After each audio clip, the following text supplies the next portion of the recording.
ದೆಹಲಿಯಲ್ಲಿ ಭೀಕರ ಬ್ಲಾಸ್ಟ್ ಆಗಿದೆ. ದೇಶಾದ್ಯಂತ ಈಗ ಹೈ ಅಲರ್ಟ್. ಬೆಂಗಳೂರಿನ ಪ್ರಮುಖ ಸ್ಥಳಗಳಲ್ಲೂ ಕೂಡ ಕಟ್ಟೆಚ್ಚರವನ್ನು ವಹಿಸಿದ್ದಾರೆ. ಪ್ರಮುಖವಾಗಿ ವಿಮಾನ ನಿಲ್ದಾಣ, ರೈಲ್ವೆ ಸ್ಟೇಷನ್ ಮತ್ತು ಮೆಟ್ರೋ ಸ್ಟೇಷನ್ಗಳಲ್ಲಿ ಪೊಲೀಸರು ಹೈ ಅಲರ್ಟ್ ಆಗಿದ್ದಾರೆ. ಬಸ್ ನಿಲ್ದಾಣ ಆಗಿರಬಹುದು, ಮಾರ್ಕೆಟ್ ಆಗಿರಬಹುದು, ಜನಜಂಗುಳಿ ಇರುವಂತಹ ಪ್ರದೇಶಗಳಾಗಿರಬಹುದು, ಮೆಜೆಸ್ಟಿಕ್ನಲ್ಲೂ ಕೂಡ ಪರಿಶೀಲನೆಯನ್ನು ನಡೆಸಿದ್ದಾರೆ ಪೊಲೀಸರು. ದೆಹಲಿಯಲ್ಲಿ ಭೀಕರವಾಗಿ ಬ್ಲಾಸ್ಟ್ ಆಗಿದೆ. ಸ್ಫೋಟ ಯಾಕಾಯ್ತು, ಹೇಗಾಯ್ತು, ಆ ಸ್ಫೋಟ ಯಾವುದು ಅನ್ನುವಂಥದ್ರ ಬಗ್ಗೆ ಈಗಾಗಲೇ ತನಿಖೆಗಳು ನಡೀತಾ ಇದೆ. ಆದರೆ ಆ ಸ್ಫೋಟಕ್ಕೂ ಅದರ ಜೊತೆಯಲ್ಲಿ ಪುಲ್ವಾಮಾಗೂ ಒಂದಷ್ಟು ಲಿಂಕ್ಗಳಿದೆ ಅನ್ನುವಂಥದ್ದು ಕೂಡ ಈಗ ಎಸ್ಟಾಬ್ಲಿಷ್ ಆಗಿರೋದು. ಅದರ ಜೊತೆಯಲ್ಲಿ ದೇಶಾದ್ಯಂತ ಹೈ ಅಲರ್ಟ್ ಕೂಡ ಮಾಡಲಾಗಿದೆ. ದೆಹಲಿಯಲ್ಲಿ ಕೆಂಪುಕೋಟೆ ಮುಂಭಾಗದಲ್ಲಿ ಕಾರ್ ಬ್ಲಾಸ್ಟ್ ಪ್ರಕರಣ. ಹೀಗಾಗಿ ರಾಜಧಾನಿಯಲ್ಲಿ ಒಂದ್ ಕಡೆ ಹೈ ಅಲರ್ಟ್ ಘೋಷಣೆ ಮಾಡಿದ್ದಾರೆ. ನಾನು ಪ್ರೆಸೆಂಟ್ ಈಗ ಮೆಜೆಸ್ಟಿಕ್ ರೈಲ್ವೆ ನಿಲ್ದಾಣದ ಮುಂಭಾಗದಲ್ಲಿದ್ದೇನೆ. ನೋಡ್ತಿರಬಹುದು, ಪೊಲೀಸರು ಹೆಜ್ಜೆ ಹೆಜ್ಜೆಗೂ ನಿಯೋಜನೆಗೊಂಡಿದ್ದಾರೆ. ಆ ರೈಲ್ವೆ ಸ್ಟೇಷನ್ ಒಳಗಡೆ ಹೊರಗಡೆ ಎಲ್ಲವೂ ಪರಿಶೀಲನೆ ಮಾಡ್ತಿದ್ದಾರೆ. ಒಂದ್ ಕಡೆ ರೈಲ್ವೆ ಪೊಲೀಸರಿಂದ ಪರಿಶೀಲನೆ ಆಗ್ತಿದೆ, ಮತ್ತೊಂದ್ ಕಡೆ ಡಾಗ್ ಸ್ಕ್ವಾಡ್, ಮತ್ತೊಂದ್ ಕಡೆ ಬಾಂಬ್ ಸ್ಕ್ವಾಡ್ ಒಳಗಡೆ ಚೆಕ್ ಮಾಡಿದ್ದಾರೆ. ಸದ್ಯಕ್ಕೆ ಹೊರಗಡೆ ಸಹ ಏನು ಅಲರ್ಟ್ ಘೋಷಣೆ ಆಗಿದೆ ಅಂತ ಪ್ರತಿಯೊಬ್ಬ ಬರೋರ್ನ ಎಲ್ಲ ಚಲನವಲನವನ್ನು ಚೆಕ್ ಮಾಡ್ತಿದ್ದಾರೆ. ಯಾಕಂದ್ರೆ ಈಗ 11 ಜನ ಸಾವಾಗಿದೆ, ಮತ್ತೊಂದ್ ಕಡೆ ಸುಮಾರು ಒಂದು 20ಕ್ಕೂ ಹೆಚ್ಚು ಜನರಿಗೆ ಗಾಯವಾಗಿದೆ. ಹೀಗಾಗಿ ಒಂದ್ ಕಡೆ 11 ಜನ ಬಾಡಿಗಳು ಛಿದ್ರ ಇದೆ. ಆ ತರ ಒಂದು ಬ್ಲಾಸ್ಟ್ ಆಗಿದೆ. ಸದ್ಯಕ್ಕೆ ಸಿಎನ್ಜಿ ಇಂದ ಬ್ಲಾಸ್ಟ್ ಆಗಿದೆ ಎಂಬುದು ಒಂದ್ ಕಡೆ ಹೇಳಲಾಗ್ತಿದೆ. ಬಟ್ ಇನ್ನೂ ತನಿಖೆ ಆಗ್ತಿದೆ. ಯಾಕಂದ್ರೆ ಟೆರರಿಸ್ಟ್ ಲಿಂಕ್ ಇರಬಹುದು ಎಂಬುದು ಒಂದ್ ಕಡೆ ಹೇಳಲಾಗ್ತಿದೆ. ಇತ್ತೀಚಿನ ದಿನಗಳಲ್ಲಿ ಟೆರರಿಸ್ಟ್ ಗಳನ್ನ ಸಾಕಷ್ಟು ಜನ ಒಂದ್ ಕಡೆ ತನಿಖಾ ತಂಡ ಒಂದ್ ಕಡೆ ವಶಕ್ಕೆ ಪಡಿಸಿಕೊಳ್ತಿದ್ರು. ಇದರ ನಡುವೆ ಈಗ ಬಾಂಬ್ ಬ್ಲಾಸ್ಟ್ ಆಗಿದೆ. ಬಾಂಬ್ ಬ್ಲಾಸ್ಟ್ ಆಗಿದೆ ಎಂಬುದು ಕಡೆ ಹೇಳಲಾಗ್ತಿದೆ. ಕೆಲವು ಇನ್ನು ಸಿಎನ್ಜಿ ಅಂತ ಹೇಳ್ತಿದ್ರೆ, ಇನ್ನೂ ಸ್ಪಷ್ಟತೆ ಇಲ್ಲ. ಸದ್ಯಕ್ಕೆ ಮಾತ್ರ ಬೆಂಗಳೂರಿನಲ್ಲಿ ಹೈ ಅಲರ್ಟ್ ಘೋಷಣೆ ಮಾಡಿದರೆ ಮೆಜೆಸ್ಟಿಕ್ ರೈಲ್ವೆ ನಿಲ್ದಾಣ, ಮೆಟ್ರೋ, ಮತ್ತೊಂದ್ ಕಡೆ ಮೆಜೆಸ್ಟಿಕ್ ಬಸ್ ನಿಲ್ದಾಣ. ಯಾಕಂದ್ರೆ ಎಲ್ಲಿ ಜನಸಾಂದ್ರಣೆ ಜಾಸ್ತಿ ಇರುತ್ತೋ ಅಲ್ಲೆಲ್ಲ ಪರಿಶೀಲನೆ ಮುಂದಾಗಿದ್ದಾರೆ. ದೃಶ್ಯಗಳು ಸಹ ನೋಡ್ತಿರಬಹುದು. ಒಂದ್ ಕಡೆ ಟ್ರಾಫಿಕ್ ಪೊಲೀಸ್ ಸಹ ನಿಯೋಜನೆಗೊಂಡಿದ್ದಾರೆ. ಎಲ್ಲ ಬರುವಂತ ವೆಹಿಕಲ್ ಗಳನ್ನ ಪರಿಶೀಲನೆ ಮಾಡ್ತಿದ್ರೆ, ಬರುವಂತ ಬ್ಯಾಗ್ ಗಳನ್ನ ಚೆಕ್ ಮಾಡ್ತಿದ್ರೆ. ಹೀಗಾಗಿ ರೈಲ್ವೆ ನಿಲ್ದಾಣದಲ್ಲಿ ಈಗ ಹೈ ಅಲರ್ಟ್ ಘೋಷಣೆ ಆಗಿದೆ. ಯಾಕಂದ್ರೆ ಇಲ್ಲಿ ಸಹ ಹೇಳಕ್ಕಾಗಲ್ಲ, ಏನಾದ್ರೂ ಮತ್ತೆ ಬ್ಲಾಸ್ಟ್ ಆಗಬಹುದು ಎಂಬ ಮುನ್ಸೂಚನೆಯಿಂದ ಹೀಗಾಗಿ ಒಂದ್ ಕಡೆ ಪೊಲೀಸ್ ಇಲಾಖೆ ಹೈ ಅಲರ್ಟ್ ಘೋಷಣೆ ಆಗಿದೆ. ದೆಹಲಿಯಲ್ಲಿ ಭೀಕರ ಬ್ಲಾಸ್ಟ್ ಆಗಿದೆ. ದೇಶಾದ್ಯಂತ ಈಗ ಹೈ ಅಲರ್ಟ್. ಬೆಂಗಳೂರಿನ ಪ್ರಮುಖ ಸ್ಥಳಗಳಲ್ಲೂ ಕೂಡ ಕಟ್ಟೆಚ್ಚರವನ್ನು ವಹಿಸಿದ್ದಾರೆ. ಪ್ರಮುಖವಾಗಿ ವಿಮಾನ ನಿಲ್ದಾಣ, ರೈಲ್ವೆ ಸ್ಟೇಷನ್ ಮತ್ತು ಮೆಟ್ರೋ ಸ್ಟೇಷನ್ಗಳಲ್ಲಿ ಪೊಲೀಸರು ಹೈ ಅಲರ್ಟ್ ಆಗಿದ್ದಾರೆ. ಬಸ್ ನಿಲ್ದಾಣ ಆಗಿರಬಹುದು, ಮಾರ್ಕೆಟ್ ಆಗಿರಬಹುದು, ಜನಜಂಗುಳಿ ಇರುವಂತಹ ಪ್ರದೇಶಗಳಾಗಿರಬಹುದು, ಮೆಜೆಸ್ಟಿಕ್ನಲ್ಲೂ ಕೂಡ ಪರಿಶೀಲನೆಯನ್ನು ನಡೆಸಿದ್ದಾರೆ ಪೊಲೀಸರು. ದೆಹಲಿಯಲ್ಲಿ ಭೀಕರವಾಗಿ ಬ್ಲಾಸ್ಟ್ ಆಗಿದೆ. ಸ್ಫೋಟ ಯಾಕಾಯ್ತು, ಹೇಗಾಯ್ತು, ಆ ಸ್ಫೋಟ ಯಾವುದು ಅನ್ನುವಂಥದ್ರ ಬಗ್ಗೆ ಈಗಾಗಲೇ ತನಿಖೆಗಳು ನಡೀತಾ ಇದೆ. ಆದರೆ ಆ ಸ್ಫೋಟಕ್ಕೂ ಅದರ ಜೊತೆಯಲ್ಲಿ ಪುಲ್ವಾಮಾಗೂ ಒಂದಷ್ಟು ಲಿಂಕ್ಗಳಿದೆ ಅನ್ನುವಂಥದ್ದು ಕೂಡ ಈಗ ಎಸ್ಟಾಬ್ಲಿಷ್ ಆಗಿರೋದು.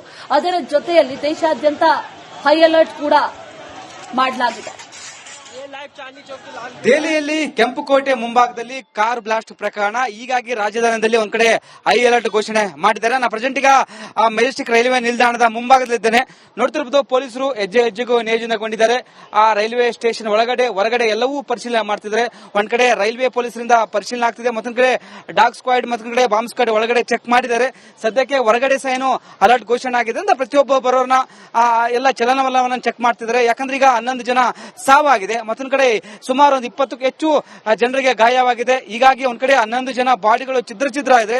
ಆ ತರ ಒಂದು ಬ್ಲಾಸ್ಟ್ ಆಗಿದೆ. ಸದ್ಯಕ್ಕೆ ಸಿಎನ್ಜಿ ಇಂದ ಬ್ಲಾಸ್ಟ್ ಆಗಿದೆ ಎಂಬುದು ಒಂದ್ ಕಡೆ ಹೇಳಲಾಗ್ತಿದೆ. ಬಟ್ ಇನ್ನೂ ತನಿಖೆ ಆಗ್ತಿದೆ. ಯಾಕಂದ್ರೆ ಟೆರರಿಸ್ಟ್ ಲಿಂಕ್ ಇರಬಹುದು ಎಂಬುದು ಒಂದ್ ಕಡೆ ಹೇಳಲಾಗ್ತಿದೆ. ಇತ್ತೀಚಿನ ದಿನಗಳಲ್ಲಿ ಟೆರರಿಸ್ಟ್ ಗಳನ್ನ ಸಾಕಷ್ಟು ಜನ ಒಂದ್ ಕಡೆ ತನಿಖಾ ತಂಡ ಒಂದ್ ಕಡೆ ವಶಕ್ಕೆ ಪಡಿಸಿಕೊಳ್ತಿದ್ರು. ಇದರ ನಡುವೆ ಈಗ ಬಾಂಬ್ ಬ್ಲಾಸ್ಟ್ ಆಗಿದೆ. ಬಾಂಬ್ ಬ್ಲಾಸ್ಟ್ ಆಗಿದೆ ಎಂಬುದು ಕಡೆ ಹೇಳಲಾಗ್ತಿದೆ. ಕೆಲವು ಇನ್ನು ಸಿಎನ್ಜಿ ಅಂತ ಹೇಳ್ತಿದ್ರೆ, ಇನ್ನೂ ಸ್ಪಷ್ಟತೆ ಇಲ್ಲ. ಸದ್ಯಕ್ಕೆ ಮಾತ್ರ ಬೆಂಗಳೂರಿನಲ್ಲಿ ಹೈ ಅಲರ್ಟ್ ಘೋಷಣೆ ಮಾಡಿದರೆ ಮೆಜೆಸ್ಟಿಕ್ ರೈಲ್ವೆ ನಿಲ್ದಾಣ, ಮೆಟ್ರೋ, ಮತ್ತೊಂದ್ ಕಡೆ ಮೆಜೆಸ್ಟಿಕ್ ಬಸ್ ನಿಲ್ದಾಣ. ಯಾಕಂದ್ರೆ ಎಲ್ಲಿ ಜನಸಾಂದ್ರಣೆ ಜಾಸ್ತಿ ಇರುತ್ತೋ ಅಲ್ಲೆಲ್ಲ ಪರಿಶೀಲನೆ ಮುಂದಾಗಿದ್ದಾರೆ. ದೃಶ್ಯಗಳು ಸಹ ನೋಡ್ತಿರಬಹುದು. ಒಂದ್ ಕಡೆ ಟ್ರಾಫಿಕ್ ಪೊಲೀಸ್ ಸಹ ನಿಯೋಜನೆಗೊಂಡಿದ್ದಾರೆ. ಎಲ್ಲ ಬರುವಂತ ವೆಹಿಕಲ್ ಗಳನ್ನ ಪರಿಶೀಲನೆ ಮಾಡ್ತಿದ್ರೆ, ಬರುವಂತ ಬ್ಯಾಗ್ ಗಳನ್ನ ಚೆಕ್ ಮಾಡ್ತಿದ್ರೆ. ಹೀಗಾಗಿ ರೈಲ್ವೆ ನಿಲ್ದಾಣದಲ್ಲಿ ಈಗ ಹೈ ಅಲರ್ಟ್ ಘೋಷಣೆ ಆಗಿದೆ. ಯಾಕಂದ್ರೆ ಇಲ್ಲಿ ಸಹ ಹೇಳಕ್ಕಾಗಲ್ಲ, ಏನಾದ್ರೂ ಮತ್ತೆ ಬ್ಲಾಸ್ಟ್ ಆಗಬಹುದು ಎಂಬ ಮುನ್ಸೂಚನೆಯಿಂದ ಹೀಗಾಗಿ ಒಂದ್ ಕಡೆ ಪೊಲೀಸ್ ಇಲಾಖೆ ಹೈ ಅಲರ್ಟ್ ಘೋಷಣೆ ಆಗಿದೆ. ದೆಹಲಿಯಲ್ಲಿ ಭೀಕರ ಬ್ಲಾಸ್ಟ್ ಆಗಿದೆ. ದೇಶಾದ್ಯಂತ ಈಗ ಹೈ ಅಲರ್ಟ್. ಬೆಂಗಳೂರಿನ ಪ್ರಮುಖ ಸ್ಥಳಗಳಲ್ಲೂ ಕೂಡ ಕಟ್ಟೆಚ್ಚರವನ್ನು ವಹಿಸಿದ್ದಾರೆ. ಪ್ರಮುಖವಾಗಿ ವಿಮಾನ ನಿಲ್ದಾಣ, ರೈಲ್ವೆ ಸ್ಟೇಷನ್ ಮತ್ತು ಮೆಟ್ರೋ ಸ್ಟೇಷನ್ಗಳಲ್ಲಿ ಪೊಲೀಸರು ಹೈ ಅಲರ್ಟ್ ಆಗಿದ್ದಾರೆ. ಬಸ್ ನಿಲ್ದಾಣ ಆಗಿರಬಹುದು, ಮಾರ್ಕೆಟ್ ಆಗಿರಬಹುದು, ಜನಜಂಗುಳಿ ಇರುವಂತಹ ಪ್ರದೇಶಗಳಾಗಿರಬಹುದು, ಮೆಜೆಸ್ಟಿಕ್ನಲ್ಲೂ ಕೂಡ ಪರಿಶೀಲನೆಯನ್ನು ನಡೆಸಿದ್ದಾರೆ ಪೊಲೀಸರು. ದೆಹಲಿಯಲ್ಲಿ ಭೀಕರವಾಗಿ ಬ್ಲಾಸ್ಟ್ ಆಗಿದೆ. ಸ್ಫೋಟ ಯಾಕಾಯ್ತು, ಹೇಗಾಯ್ತು, ಆ ಸ್ಫೋಟ ಯಾವುದು ಅನ್ನುವಂಥದ್ರ ಬಗ್ಗೆ ಈಗಾಗಲೇ ತನಿಖೆಗಳು ನಡೀತಾ ಇದೆ. ಆದ್ರೆ ಆ ಸ್ಫೋಟಕ್ಕೂ ಅದರ ಜೊತೆಯಲ್ಲಿ ಪುಲ್ವಾಮಾಗೂ ಒಂದಷ್ಟು ಲಿಂಕ್ಗಳಿದೆ ಅನ್ನುವಂಥದ್ದು ಕೂಡ ಈಗ ಎಸ್ಟಾಬ್ಲಿಷ್ ಆಗಿರೋದು. ಅದರ ಜೊತೆಯಲ್ಲಿ ದೇಶಾದ್ಯಂತ ಹೈ ಅಲರ್ಟ್ ಕೂಡ ಮಾಡಲಾಗಿದೆ. ದೆಹಲಿಯಲ್ಲಿ ಕೆಂಪುಕೋಟೆ ಮುಂಭಾಗದಲ್ಲಿ ಕಾರ್ ಬ್ಲಾಸ್ಟ್ ಪ್ರಕರಣ ಹೀಗಾಗಿ ರಾಜಧಾನಿಯಲ್ಲಿ ಒಂದ್ ಕಡೆ ಹೈ ಅಲರ್ಟ್ ಘೋಷಣೆ ಮಾಡಿದ್ದಾರೆ. ನಾನು ಪ್ರೆಸೆಂಟ್ ಈಗ ಮೆಜೆಸ್ಟಿಕ್ ರೈಲ್ವೆ ನಿಲ್ದಾಣದ ಮುಂಭಾಗದಲ್ಲಿದ್ದೇನೆ. ನೋಡ್ತಿರಬಹುದು ಪೊಲೀಸರು ಹೆಜ್ಜೆ ಹೆಜ್ಜೆಗೂ ನಿಯೋಜನೆಗೊಂಡಿದ್ದಾರೆ. ಆ ರೈಲ್ವೆ ಸ್ಟೇಷನ್ ಒಳಗಡೆ ಹೊರಗಡೆ ಎಲ್ಲವೂ ಪರಿಶೀಲನೆ ಮಾಡ್ತಿದ್ದಾರೆ.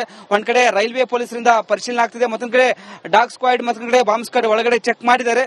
ಸದ್ಯಕ್ಕೆ ಹೊರಗಡೆ ಸಹ ಏನು ಅಲರ್ಟ್ ಘೋಷಣೆ ಆಗಿದೆ ಅಂತ ಪ್ರತಿಯೊಬ್ಬ ಬರೋರ್ನ ಎಲ್ಲ ಚಲನವಲನವನ್ನು ಚೆಕ್ ಮಾಡ್ತಿದ್ದಾರೆ. ಯಾಕಂದ್ರೆ ಈಗ 11 ಜನ ಸಾವಾಗಿದೆ, ಮತ್ತೊಂದ್ ಕಡೆ ಸುಮಾರು ಒಂದು 20ಕ್ಕೂ ಹೆಚ್ಚು ಜನರಿಗೆ ಗಾಯವಾಗಿದೆ. ಹೀಗಾಗಿ ಒಂದ್ ಕಡೆ 11 ಜನ ಬಾಡಿಗಳು ಛಿದ್ರ ಇದೆ. ಆ ತರ ಒಂದು ಬ್ಲಾಸ್ಟ್ ಆಗಿದೆ. ಸದ್ಯಕ್ಕೆ CNG ಇಂದ ಬ್ಲಾಸ್ಟ್ ಆಗಿದೆ ಎಂಬುದು ಒಂದ್ ಕಡೆ ಹೇಳಲಾಗ್ತಿದೆ. ಬಟ್ ಇನ್ನೂ ತನಿಖೆ ಆಗ್ತಿದೆ. ಯಾಕಂದ್ರೆ ಟೆರರಿಸ್ಟ್ ಲಿಂಕ್ ಇರಬಹುದು ಎಂಬುದು ಒಂದ್ ಕಡೆ ಹೇಳಲಾಗ್ತಿದೆ. ಇತ್ತೀಚಿನ ದಿನಗಳಲ್ಲಿ ಟೆರರಿಸ್ಟ್ ಗಳನ್ನ ಸಾಕಷ್ಟು ಜನ ಒಂದ್ ಕಡೆ ತನಿಖಾ ತಂಡ ಒಂದ್ ಕಡೆ ವಶಕ್ಕೆ ಪಡಿಸಿಕೊಳ್ತಿದ್ರು. ಇದರ ನಡುವೆ ಈಗ ಬಾಂಬ್ ಬ್ಲಾಸ್ಟ್ ಆಗಿದೆ. ಬಾಂಬ್ ಬ್ಲಾಸ್ಟ್ ಆಗಿದೆ ಎಂಬುದು ಕಡೆ ಹೇಳಲಾಗ್ತಿದೆ. ಕೆಲವು ಇನ್ನು CNG ಅಂತ ಹೇಳ್ತಿದ್ರೆ, ಈಗ ಇನ್ನೂ ಸ್ಪಷ್ಟತೆ ಇಲ್ಲ. ಸದ್ಯಕ್ಕೆ ಮಾತ್ರ ಬೆಂಗಳೂರಿನಲ್ಲಿ ಹೈ ಅಲರ್ಟ್ ಘೋಷಣೆ ಮಾಡಿದರೆ ಮೆಜೆಸ್ಟಿಕ್ ರೈಲ್ವೆ ನಿಲ್ದಾಣ, ಮೆಟ್ರೋ, ಮತ್ತೊಂದ್ ಕಡೆ ಮೆಜೆಸ್ಟಿಕ್ ಬಸ್ ನಿಲ್ದಾಣ. ಯಾಕಂದ್ರೆ ಎಲ್ಲಿ ಜನ ಸಾಂದ್ರಣ ಜಾಸ್ತಿ ಇರುತ್ತೋ ಅಲ್ಲೆಲ್ಲ ಪರಿಶೀಲನೆ ಮುಂದಾಗಿದ್ದಾರೆ. ದೃಶ್ಯಗಳು ಸಹ ನೋಡ್ತಿರಬಹುದು. ಒಂದ್ ಕಡೆ ಟ್ರಾಫಿಕ್ ಪೊಲೀಸ್ ಸಹ ನಿಯೋಜನೆಗೊಂಡಿದ್ದಾರೆ. ಎಲ್ಲ ಬರುವಂತ ವೆಹಿಕಲ್ ಗಳನ್ನ ಪರಿಶೀಲನೆ ಮಾಡ್ತಿದ್ರೆ, ಬರುವಂತ ಬ್ಯಾಗ್ ಗಳನ್ನ ಚೆಕ್ ಮಾಡ್ತಿದ್ರೆ. ಹೀಗಾಗಿ ರೈಲ್ವೆ ನಿಲ್ದಾಣದಲ್ಲಿ ಈಗ ಹೈ ಅಲರ್ಟ್ ಘೋಷಣೆ ಆಗಿದೆ. ಯಾಕಂದ್ರೆ ಇಲ್ಲಿ ಸಹ ಹೇಳಕ್ಕಾಗಲ್ಲ, ಏನಾದ್ರೂ ಮತ್ತೆ ಬ್ಲಾಸ್ಟ್ ಆಗಬಹುದು ಎಂಬ ಮುನ್ಸೂಚನೆ ಇಲ್ಲ. ಹೀಗಾಗಿ ಒಂದ್ ಕಡೆ ಪೊಲೀಸ್ ಇಲಾಖೆ ಹೈ ಅಲರ್ಟ್ ಘೋಷಣೆ ಆಗಿದೆ. ದೆಹಲಿಯಲ್ಲಿ ಭೀಕರ ಬ್ಲಾಸ್ಟ್ ಆಗಿದೆ. ದೇಶಾದ್ಯಂತ ಈಗ ಹೈ ಅಲರ್ಟ್. ಬೆಂಗಳೂರಿನ ಪ್ರಮುಖ ಸ್ಥಳಗಳಲ್ಲೂ ಕೂಡ ಕಟ್ಟೆಚ್ಚರವನ್ನು ವಹಿಸಿದ್ದಾರೆ. ಪ್ರಮುಖವಾಗಿ ವಿಮಾನ ನಿಲ್ದಾಣ, ರೈಲ್ವೆ ಸ್ಟೇಷನ್ ಮತ್ತು ಮೆಟ್ರೋ ಸ್ಟೇಷನ್ಗಳಲ್ಲಿ ಪೊಲೀಸರು ಹೈ ಅಲರ್ಟ್ ಆಗಿದ್ದಾರೆ. ಬಸ್ ನಿಲ್ದಾಣ ಆಗಿರಬಹುದು, ಮಾರ್ಕೆಟ್ ಆಗಿರಬಹುದು, ಜನಜಂಗುಳಿ ಇರುವಂತಹ ಪ್ರದೇಶಗಳಾಗಿರಬಹುದು, ಮೆಜೆಸ್ಟಿಕ್ನಲ್ಲೂ ಕೂಡ ಪರಿಶೀಲನೆಯನ್ನು ನಡೆಸಿದ್ದಾರೆ ಪೊಲೀಸರು. ದೆಹಲಿಯಲ್ಲಿ ಭೀಕರವಾಗಿ ಬ್ಲಾಸ್ಟ್ ಆಗಿದೆ. ಸ್ಫೋಟ ಯಾಕಾಯ್ತು, ಹೇಗಾಯ್ತು, ಆ ಸ್ಫೋಟ ಯಾವುದು ಅನ್ನುವಂಥದ್ರ ಬಗ್ಗೆ ಈಗಾಗಲೇ ತನಿಖೆಗಳು ನಡೀತಾ ಇದೆ. ಆದ್ರೆ ಆ ಸ್ಫೋಟಕ್ಕೂ ಅದರ ಜೊತೆಯಲ್ಲಿ ಪುಲ್ವಾಮಾಗೂ ಒಂದಷ್ಟು ಲಿಂಕ್ಗಳಿದೆ ಅನ್ನುವಂಥದ್ದು ಕೂಡ ಈಗ ಎಸ್ಟಾಬ್ಲಿಷ್ ಆಗಿರೋದು. ಅದರ ಜೊತೆಯಲ್ಲಿ ದೇಶಾದ್ಯಂತ ಹೈ ಅಲರ್ಟ್ ಕೂಡ ಮಾಡಲಾಗಿದೆ. ದೆಹಲಿಯಲ್ಲಿ ಕೆಂಪುಕೋಟೆ ಮುಂಭಾಗದಲ್ಲಿ ಕಾರ್ ಬ್ಲಾಸ್ಟ್ ಪ್ರಕರಣ ಹೀಗಾಗಿ ರಾಜಧಾನಿಯಲ್ಲಿ ಒಂದ್ ಕಡೆ ಹೈ ಅಲರ್ಟ್ ಘೋಷಣೆ ಮಾಡಿದ್ದಾರೆ. ನಾನು ಪ್ರೆಸೆಂಟ್ ಈಗ ಮೆಜೆಸ್ಟಿಕ್ ರೈಲ್ವೆ ನಿಲ್ದಾಣದ ಮುಂಭಾಗದಲ್ಲಿದ್ದೇನೆ. ನೋಡ್ತಿರಬಹುದು ಪೊಲೀಸರು ಹೆಜ್ಜೆ ಹೆಜ್ಜೆಗೂ ನಿಯೋಜನೆಗೊಂಡಿದ್ದಾರೆ. ಆ ರೈಲ್ವೆ ಸ್ಟೇಷನ್ ಒಳಗಡೆ ಹೊರಗಡೆ ಎಲ್ಲವೂ ಪರಿಶೀಲನೆ ಮಾಡ್ತಿದ್ದಾರೆ. ಒಂದ್ ಕಡೆ ರೈಲ್ವೆ ಪೊಲೀಸರಿಂದ ಪರಿಶೀಲನೆ ಆಗ್ತಿದೆ, ಮತ್ತೊಂದ್ ಕಡೆ ಡಾಗ್ ಸ್ಕ್ವಾಡ್, ಮತ್ತೊಂದ್ ಕಡೆ ಬಾಂಬ್ ಸ್ಕ್ವಾಡ್ ಒಳಗಡೆ ಚೆಕ್ ಮಾಡಿದ್ದಾರೆ. ಸದ್ಯಕ್ಕೆ ಹೊರಗಡೆ ಸಹ ಏನು ಅಲರ್ಟ್ ಘೋಷಣೆ ಆಗಿದೆ ಅಂತ ಪ್ರತಿಯೊಬ್ಬ ಬರೋರ್ನ ಎಲ್ಲ ಚಲನವಲನವನ್ನು ಚೆಕ್ ಮಾಡ್ತಿದ್ದಾರೆ. ಯಾಕಂದ್ರೆ ಈಗ 11 ಜನ ಸಾವಾಗಿದೆ, ಮತ್ತೊಂದ್ ಕಡೆ ಸುಮಾರು ಒಂದು 20ಕ್ಕೂ ಹೆಚ್ಚು ಜನರಿಗೆ ಗಾಯವಾಗಿದೆ. ಹೀಗಾಗಿ ಒಂದ್ ಕಡೆ 11 ಜನ ಬಾಡಿಗಳು ಛಿದ್ರ ಇದೆ. ಆ ತರ ಒಂದು ಬ್ಲಾಸ್ಟ್ ಆಗಿದೆ. ಸದ್ಯಕ್ಕೆ CNG ಇಂದ ಬ್ಲಾಸ್ಟ್ ಆಗಿದೆ ಎಂಬುದು ಒಂದ್ ಕಡೆ ಹೇಳಲಾಗ್ತಿದೆ. ಬಟ್ ಇನ್ನೂ ತನಿಖೆ ಆಗ್ತಿದೆ. ಯಾಕಂದ್ರೆ ಟೆರರಿಸ್ಟ್ ಲಿಂಕ್ ಇರಬಹುದು ಎಂಬುದು ಒಂದ್ ಕಡೆ ಹೇಳಲಾಗ್ತಿದೆ. ಇತ್ತೀಚಿನ ದಿನಗಳಲ್ಲಿ ಟೆರರಿಸ್ಟ್ ಗಳನ್ನ ಸಾಕಷ್ಟು ಜನ ಒಂದ್ ಕಡೆ ತನಿಖಾ ತಂಡ ಒಂದ್ ಕಡೆ ವಶಕ್ಕೆ ಪಡಿಸಿಕೊಳ್ತಿದ್ರು. ಇದರ ನಡುವೆ ಈಗ ಬಾಂಬ್ ಬ್ಲಾಸ್ಟ್ ಆಗಿದೆ. ಬಾಂಬ್ ಬ್ಲಾಸ್ಟ್ ಆಗಿದೆ ಎಂಬುದು ಕಡೆ ಹೇಳಲಾಗ್ತಿದೆ. ಕೆಲವು ಇನ್ನು CNG ಅಂತ ಹೇಳ್ತಿದ್ರೆ, ಈಗ ಇನ್ನೂ ಸ್ಪಷ್ಟತೆ ಇಲ್ಲ. ಸದ್ಯಕ್ಕೆ ಮಾತ್ರ ಬೆಂಗಳೂರಿನಲ್ಲಿ ಹೈ ಅಲರ್ಟ್ ಘೋಷಣೆ ಮಾಡಿದರೆ ಮೆಜೆಸ್ಟಿಕ್ ರೈಲ್ವೆ ನಿಲ್ದಾಣ, ಮೆಟ್ರೋ, ಮತ್ತೊಂದ್ ಕಡೆ ಮೆಜೆಸ್ಟಿಕ್ ಬಸ್ ನಿಲ್ದಾಣ. ಯಾಕಂದ್ರೆ ಎಲ್ಲಿ ಜನ ಸಾಂದ್ರಣ ಜಾಸ್ತಿ ಇರುತ್ತೋ ಅಲ್ಲೆಲ್ಲ ಪರಿಶೀಲನೆ ಮುಂದಾಗಿದ್ದಾರೆ. ದೃಶ್ಯಗಳು ಸಹ ನೋಡ್ತಿರಬಹುದು. ಒಂದ್ ಕಡೆ ಟ್ರಾಫಿಕ್ ಪೊಲೀಸ್ ಸಹ ನಿಯೋಜನೆಗೊಂಡಿದ್ದಾರೆ. ಎಲ್ಲ ಬರುವಂತ ವೆಹಿಕಲ್ ಗಳನ್ನ ಪರಿಶೀಲನೆ ಮಾಡ್ತಿದ್ರೆ, ಬರುವಂತ ಬ್ಯಾಗ್ ಗಳನ್ನ ಚೆಕ್ ಮಾಡ್ತಿದ್ರೆ. ಹೀಗಾಗಿ ರೈಲ್ವೆ ನಿಲ್ದಾಣದಲ್ಲಿ ಈಗ ಹೈ ಅಲರ್ಟ್ ಘೋಷಣೆ ಆಗಿದೆ. ಯಾಕಂದ್ರೆ ಇಲ್ಲಿ ಸಹ ಹೇಳಕ್ಕಾಗಲ್ಲ, ಏನಾದ್ರೂ ಮತ್ತೆ ಬ್ಲಾಸ್ಟ್ ಆಗಬಹುದು ಎಂಬ ಮುನ್ಸೂಚನೆ ಇಲ್ಲ. ಹೀಗಾಗಿ ಒಂದ್ ಕಡೆ ಪೊಲೀಸ್ ಇಲಾಖೆ ಹೈ ಅಲರ್ಟ್ ಘೋಷಣೆ ಆಗಿದೆ.